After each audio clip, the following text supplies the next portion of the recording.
तो हमारे channel let's learn पे पीसीएस प्रीलिम्स 2022 और लेखपाल के तहत जो है इकोनॉमिक्स बहुत ही महत्वपूर्ण विषय है, जिसके काफ़ी क्वेश्चन जो करंट से संबंधित होते हैं वो आने की संभावना रहती है। तो देखते हैं आज हम लोग इकोनॉमिक्स यानी अर्थशास्त्र। तो अर्थशास्त्र क्या है? अर्थशास्त्र यानी सेवाएं हो या वस्तुएं, उनके उत्पादन, उपभोग और वितरण की गतिविधियों का अध्ययन किया जाता है। इसके तहत हम लोग चाहे सेवा हो या वस्तुएं। तो अर्थशास्त्र यानी इकोनॉमिक्स के जो फादर हैं वो हैं एडम स्मिथ जी। इनको फादर ऑफ इकोनॉमिक्स कहा जाता है। इनकी पुस्तक थी an inquiry into the nature and causes of the wealth of nations. तो राष्ट्र की संपत्ति जो होती है उसके कारणों के बारे में, उसके स्वभाव के बारे में जो अध्ययन किया जाता है उसे ही हम अर्थशास्त्र कहते हैं, ऐसा एडम स्मिथ ने कहा है। उनके कहने का तात्पर्य है कि धन का विज्ञान जो है वही अर्थशास्त्र है। तो कुछ महत्वपूर्ण पुस्तकों को देखते हैं अर्थशास्त्र की। तो महत्वपूर्ण पुस्तकें हैं दास कैपिटल, कार्ल मार्क्स की है। Wealth of Nations Adam Smith की महत्वपूर्ण पुस्तक है। और सैमुएल्सन का foundation of economics analysis, general theory of employment, interest and money, ये जेम किन्स की। और एक हाउ टू पे फॉर द वार, ये भी जेम किन्स की महत्वपूर्ण पुस्तक है।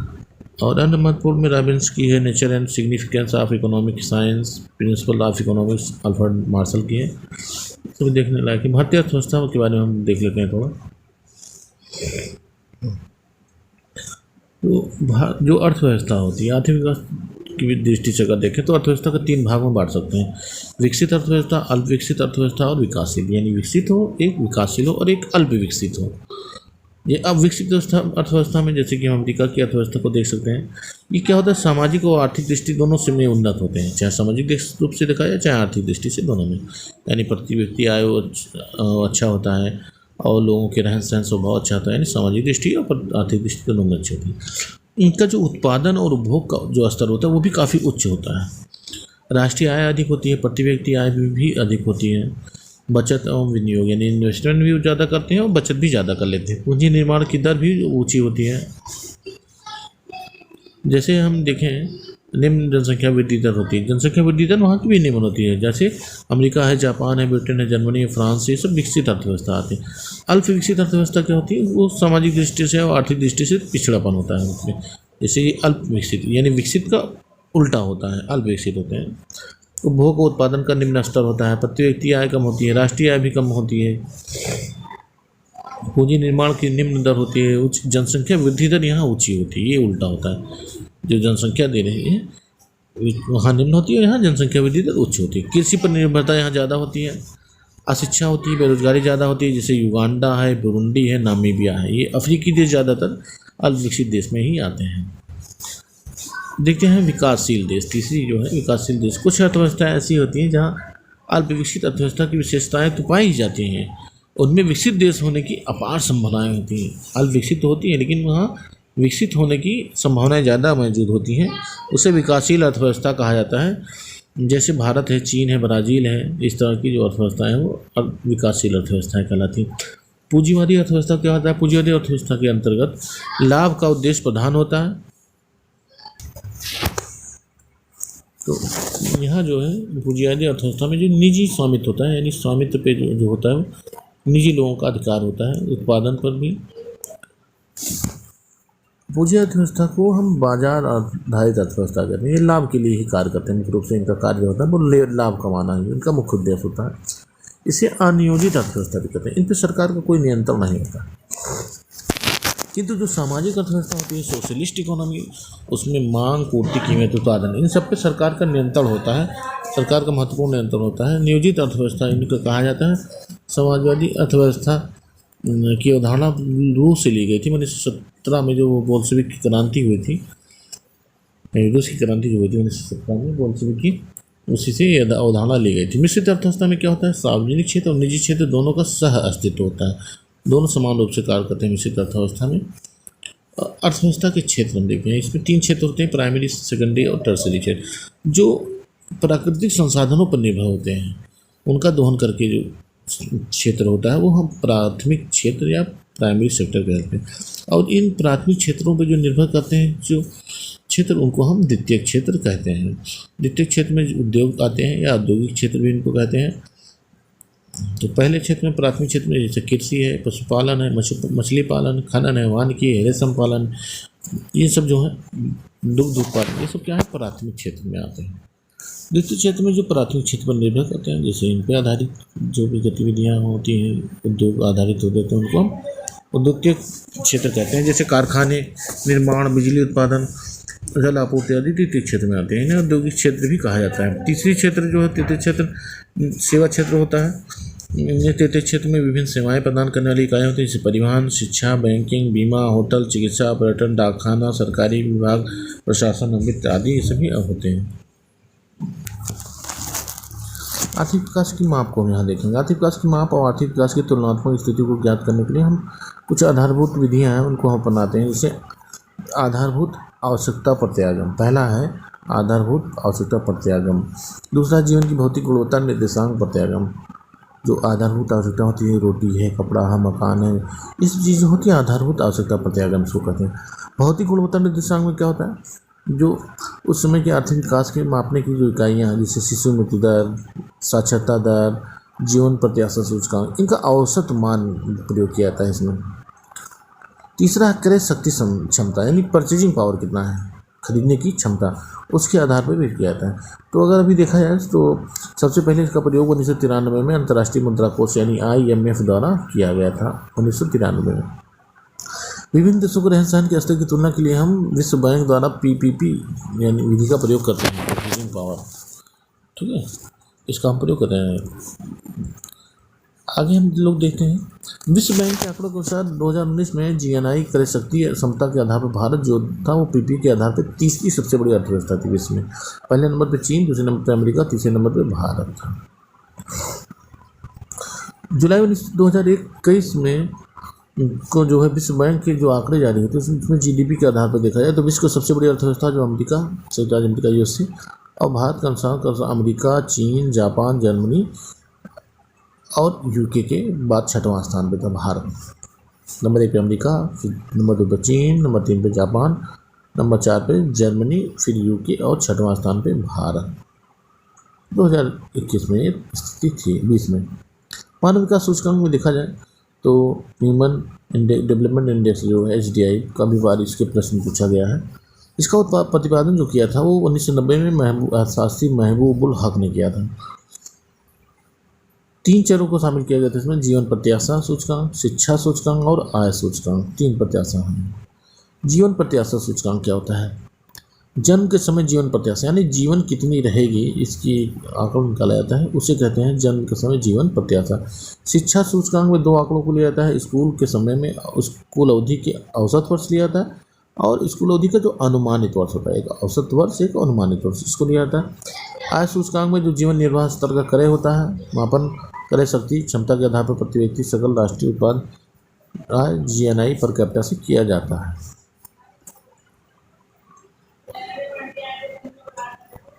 तो राष्ट्रीय आय को हम देख लेते हैं। नेशनल इनकम क्या चीज़ होती है, NI राष्ट्रीय आय लेखांकन के इसके जो जन्मदाता थे वो साइमन कुजनेट्स थे।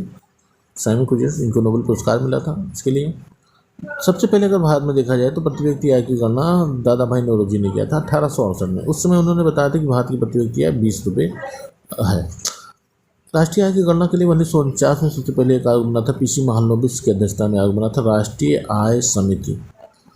मई 2019 से पूर्व राष्ट्रीय आय की गणना का जो कार्य होता था वो CSO द्वारा होता था, केंद्रीय सांख्यिकी कार्यालय द्वारा, 1951 से 2019 तक। बाद में इसे CSO की जगह NSO को इसका कार्य सौंप दिया गया, यानी नेशनल स्टेटिस्टिक्स ऑफिस, यानी राष्ट्रीय सांख्यिकी कार्यालय, केंद्रीय से राष्ट्रीय सांख्यिकी कार्यालय कर दिया गया। राष्ट्रीय आय की गणना की जाती थी, उसके लिए 3 विधियाँ हैं, एक तो आय विधि है, एक उत्पादन विधि और एक व्यय विधि, यानी आय विधि, व्यय विधि और उत्पादन विधि।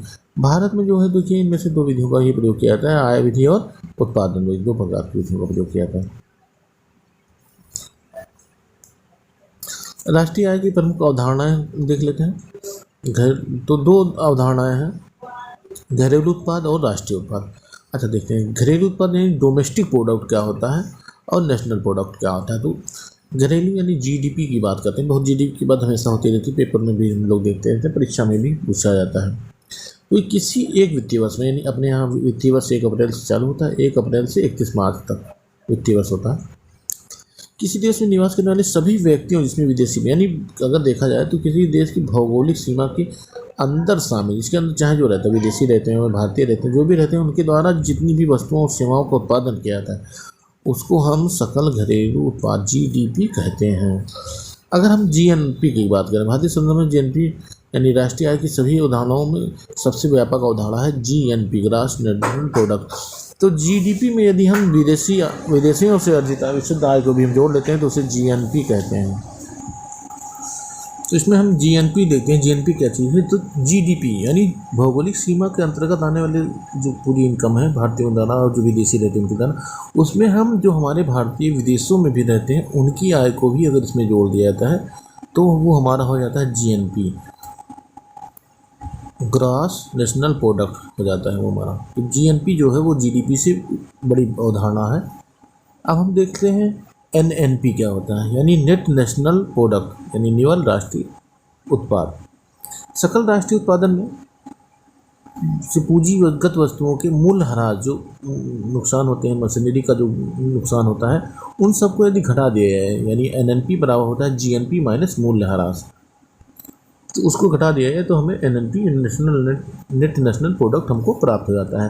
प्रति व्यक्ति आय की गणना हम कैसे करते हैं, तो कुल राष्ट्रीय आय जो होती है उसमें हम कुल जनसंख्या से अगर भाग देते हैं तो हमें प्रति व्यक्ति यानी पर कैपिटा इनकम का पता चल जाता है। भारत में नियोजन क्या है, भारत में जो नियोजन की प्रक्रिया ली गई है वो रूस से, सोवियत संघ से प्राप्त की गई है नियोजन पद्धति। और 1951 से लेकर 2017 तक 12 पंचवर्षीय योजनाएँ चली, नियोजन होता रहा, प्लानिंग चलती रही। उसके बाद 2017 के बाद से पंचवर्षीय योजनाओं को समाप्त कर दिया गया। बीच में 6 वार्षिक योजनाएं भी शामिल हैं इसमें। उसके बाद नीति आयोग का गठन 2015 में किया गया है। भारत में आर्थिक नियोजन पर सर्वप्रथम चर्चा जो हुई थी 1934 में प्रारंभ हुई थी, जब एम विश्वेश्वरैया ने पुस्तक थी उनकी, एक प्लान्ड इकोनॉमी फॉर इंडिया। इसीलिए विश्वेश्वरैया को भारत के आधुनिक नियोजन का प्रणेता भी कहा जाता है।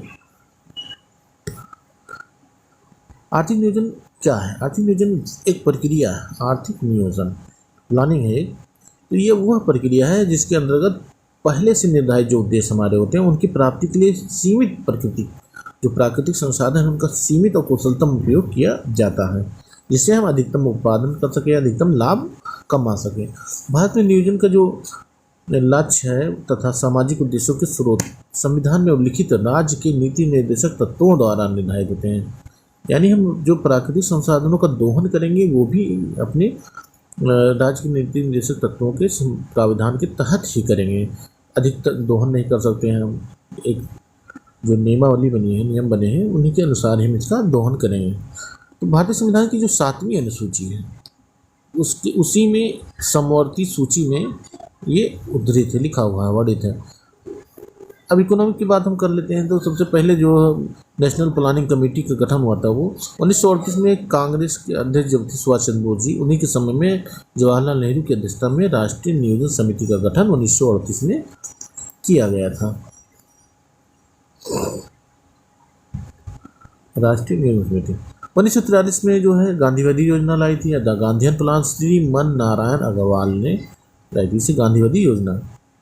1944-45 में मुंबई के जो 8 उद्योगपति थे महत्वपूर्ण उद्योगी, टाटा, बिरला, दलाल, ठाकुरदास, जान मथाई, श्री राम कस्तूरी भाई लाल असराफ, इन लोगों ने आर्थिक विकास की 15 वर्षीय योजना प्रस्तुत की थी।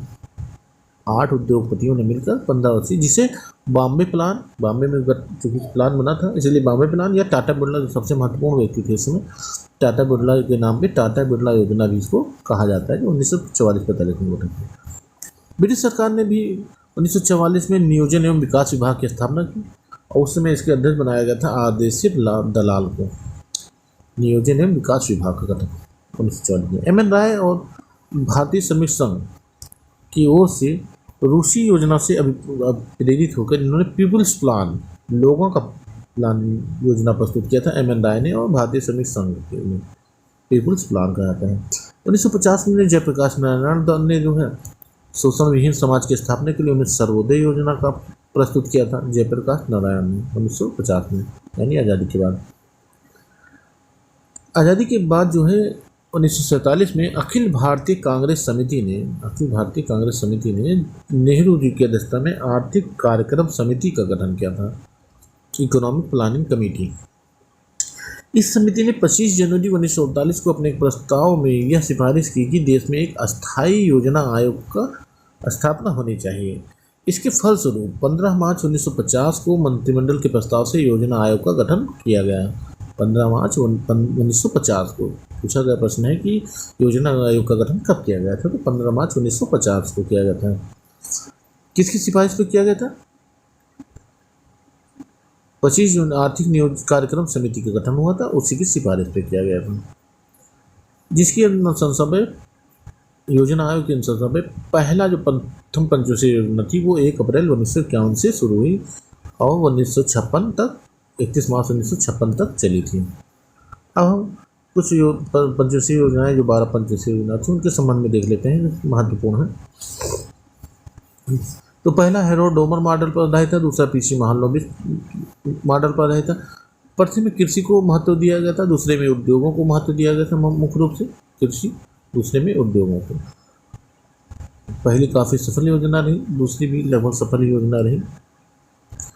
तीसरे में कृषि पर और उद्योगों पर दोनों पर समान रूप से बल दिया गया। तीसरा जो महालनोबिस के 4 क्षेत्र उत्तर मॉडल और सैंडी के डेमोन्स्ट्रेशन मॉडल, महालनोबिस के, सैंडी के और सुषमा चक्रवर्ती के आगत मॉडल पर निर्भर था। इसमें चूँकि जो लक्ष्य था उससे आधा प्राप्ति हुआ, क्योंकि 1961 से 66 के बीच कुछ आपदाएं भी आई और कुछ युद्ध भी हुए। जैसे चीन भारत का युद्ध 1962 में हुआ और 1965 में भारत पाकिस्तान का युद्ध हुआ और उसी युद्ध के बाद भारत में सूखा भी पड़ गया, इससे काफ़ी प्रभावित हुआ। और 66 से 69 तक सरकारें बदली और 3 वार्षिक योजनाएं लागू की गई। चौथी पंचवर्षीय योजना में जो महत्वपूर्ण कार्य हुआ था 1969 से 74 के बीच, वो था बैंकों का राष्ट्रीयकरण। इसमें 14 बैंकों का राष्ट्रीयकरण किया गया था और MRTP अधिनियम एक्ट लाया गया था 1969 में। रोजगार गारंटी योजना का भी प्रस्ताव आया था। पांचवी पंचवर्षीय योजना में मुख्य रूप से जो महत्वपूर्ण था वो 1 वर्ष पहले इसे समाप्त कर दिया गया था। 5 वर्षीय पंचवर्षीय योजना यानी 1978 में समाप्त किया गया था। और इसमें जो एक काम आया था गरीबी हटाओ का नारा इसी समय दिया गया था 5वीं पंचवर्षीय योजना में। और न्यूनतम आवश्यकता कार्यक्रम प्रारंभ किया गया, काम के बदले अनाज कार्यक्रम 1977 में शुरू किया था। ये सब महत्वपूर्ण कार्य हुए थे इसमें। छठी योजना में रोजगार पर बल दिया गया था 1980 से 85 के बीच में। और सबसे महत्वपूर्ण जो काम था उस समय हुआ था देखिए IRDP, NRDP, ट्राइसेम, ड्वाक्रा, RLSGP आदि लागू। छठी योजना को 15 वर्षों की दीर्घावधि को ध्यान में रखकर बनाया गया था।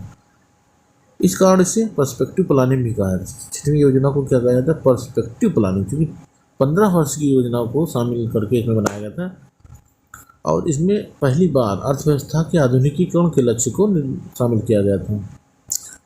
छठी पंचवर्षीय योजना 2 बार लागू हुई। देखिए पहली बार इसमें जनता पार्टी सरकार द्वारा लागू की गई थी 78 से 83 के लिए, ठीक है, किंतु परिस्थितियां बदली और कांग्रेस सरकार पुनः आ गई थी। तो कांग्रेस सरकार ने 80 से 85 के लिए इसे पुनः नियोजित कर दिया था। तो 78 से 83 तक ये योजना को अनवरत योजना के नाम से भी जाना जाता है। अनवरत योजना का श्रेय जो दिया जाता है वो गुन्नार मेडल को दिया जाता है। यानी पूछा गया प्रश्न कि अनवरत योजना को किसके द्वारा दिया गया था? गुन्नार मेडल मॉडल द्वारा दिया गया था। Gunnar Myrdal model, perspective planning या अनवरत योजना। सातवीं पंचवर्षीय योजना जो महत्वपूर्ण रही राजीव गांधी जी के समय की थी 1985 से 90 तक की। इसमें इन्होंने गैर परंपरागत ऊर्जा स्रोतों के विकास में बहुत बल दिया था राजीव गांधी जी ने। और इसी समय 90 से 92 तक 2 वार्षिक योजनाएं भी चलाई गई थी इसमें।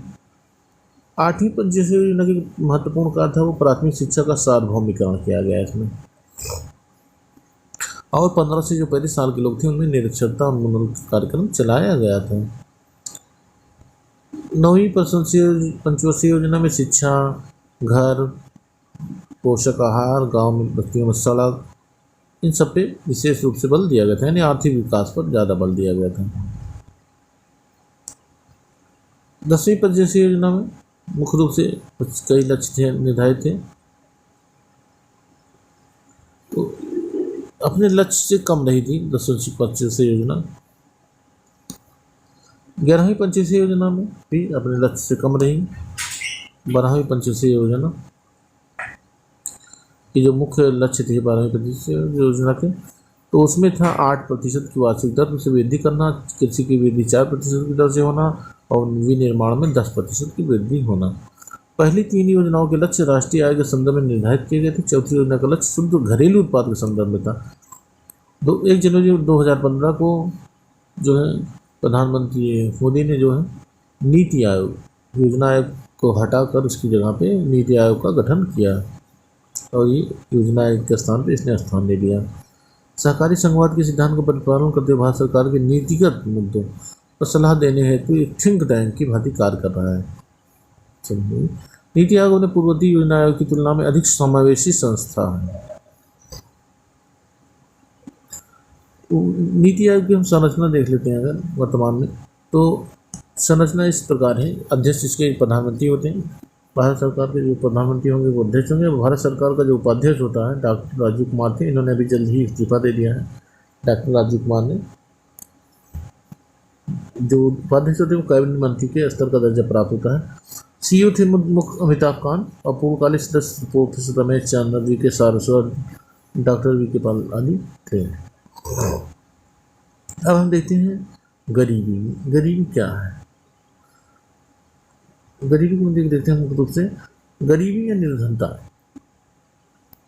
ऐसी स्थिति को कहते हैं कि यदि कोई व्यक्ति अपनी जो मूलभूत आवश्यकताएं हैं, रोटी, कपड़ा और मकान, इनकी भी पूर्ति नहीं कर पाता है, तो वो कहलाता है कि वह व्यक्ति गरीब है। और सैद्धांतिक रूप से देखा जाए तो गरीबी की माप करने के लिए सापेक्ष और निरपेक्ष प्रतिमानों का प्रयोग किया जाता है। 2 प्रतिमान, सापेक्ष प्रतिमान और निरपेक्ष प्रतिमान।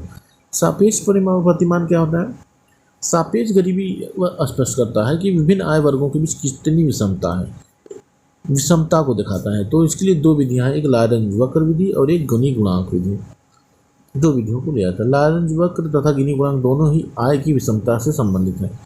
लारेंज वक्र और गिनी गुणांक आय की विषमता बहुत इंपॉर्टेंट है। लारेंज वक्र और गिनी गुणांक पूछा जाता है किससे संबंधित है, गिनी गुणांक किससे संबंधित है, लारेंज वक्र किससे संबंधित है? 2 आय की विषमता से संबंधित है।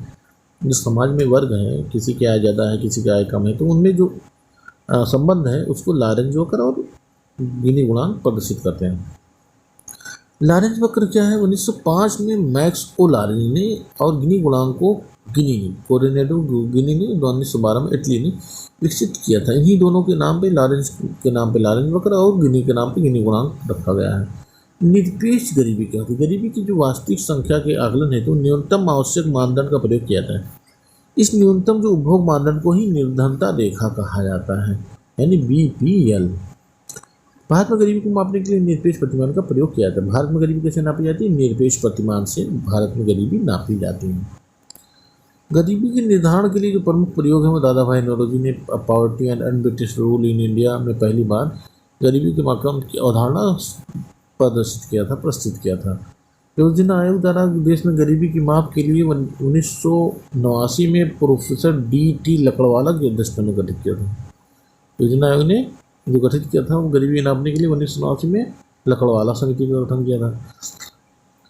फिर योजना आयोग ने भारत में गरीबी के आकलन हेतु 2005 में सुरेश तेंदुलकर समिति का गठन किया था। लकड़वाला के 1989 में, देखिए इंपॉर्टेंट सन पूछा गया है, लकड़वाला क्रम पूछा जाता है, तो लकड़वाला समिति का गठन 1989 में होता और तेंदुलकर समिति का गठन 2005 में हुआ था। इसने अपनी रिपोर्ट 2009 में दी थी। जून 2012 में योजना आयोग ने गरीबी निर्धारण के लिए C. रंगराजन की अध्यक्षता में समिति का गठन किया। देखिए लकड़वाला समिति हो गया पहला, योजना आयोग द्वारा ही गठित किया। पहला लकड़वाला समिति, फिर सुरेश तेंदुलकर समिति और फिर रंगराजन समिति का गठन किया, जिसने अपनी रिपोर्ट 2014 में दी।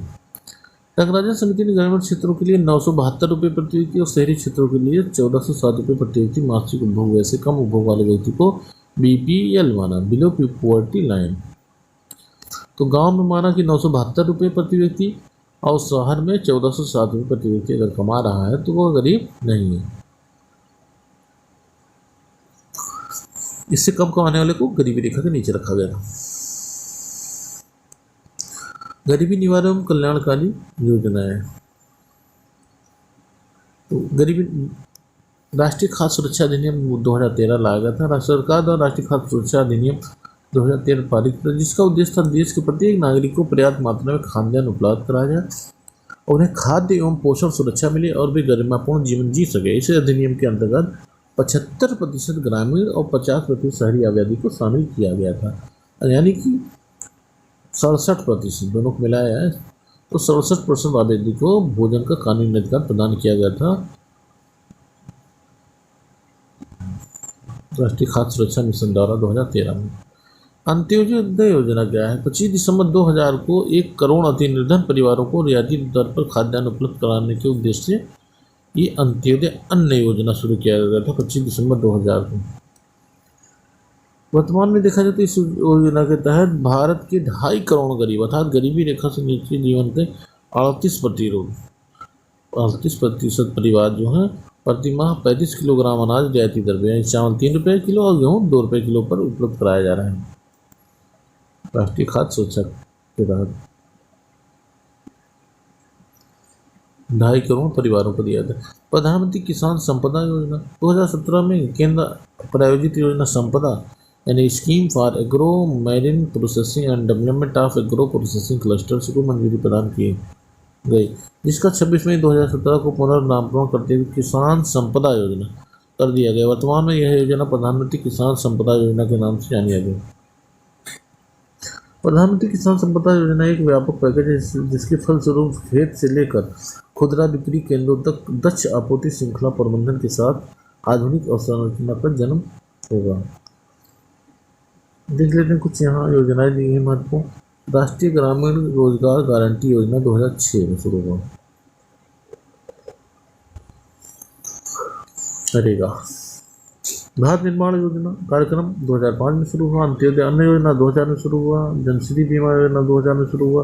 प्रधानमंत्री ग्रामोदय योजना 2000 में और अन्नपूर्णा योजना 2000 में शुरू हुआ। जवाहर ग्राम समृद्धि योजना 1999 में शुरू हुआ था। स्वर्ण जयंती ग्राम स्वरोजगार योजना 1999 में शुरू हुआ था। जबकि शहरी रोजगार योजना 1997 में शुरू हुआ था। रोजगार आश्वासन योजना 1993 में, उसी समय ही प्रधानमंत्री रोजगार योजना शुरू हुई थी। आश्वासन इंदिरा आवास योजना 1985 में शुरू हुआ था। जवाहर रोजगार योजना 1989 में शुरू हुआ। ड्वाक्रा का गठन 1982 में हुआ था और टाइसन का 1979 में।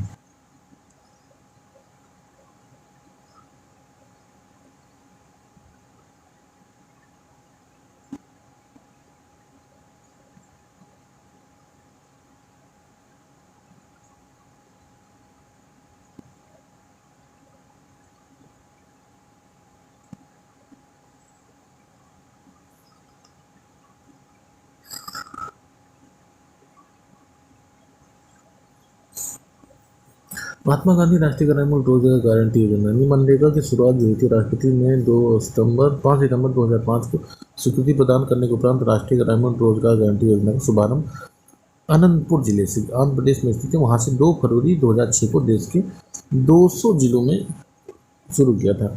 बाद में 130 जिले और 1 अप्रैल 2008 को विस्तार जम्मू कश्मीर को छोड़कर देश के सभी जिलों में कर दिया गया। 2 अक्टूबर 2009 को नरेगा का नाम बदल के मनरेगा कर दिया गया।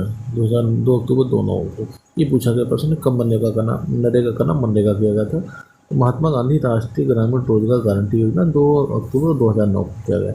इसमें जो महत्वपूर्ण है कि प्रत्येक ग्रामीण परिवार के एक वयस्क सदस्य को न्यूनतम 100 दिन का आकुशल रोजगार उपलब्ध कराना। छठवां है प्रधानमंत्री कौशल विकास योजना। तो जो प्रधानमंत्री की अध्यक्षता में जो केंद्रीय मंत्रिमंडल हुआ था उसने 1500 करोड़ रुपए की लागत वाली प्रधानमंत्री कौशल विकास योजना का शुभारंभ किया था 20 मार्च 2015 को, और इसे प्रारंभ किया था 15 जुलाई 2015 से शुरू हो गया था। इसका जो उद्देश्य था राष्ट्रीय कौशल विकास निगम द्वारा किया जा रहा है। आज इतना ही मित्रों, फिर मिलते हैं अगले वीडियो में केंद्रीय योजनाएं और परियोजनाओं के बारे में अध्ययन करेंगे। धन्यवाद।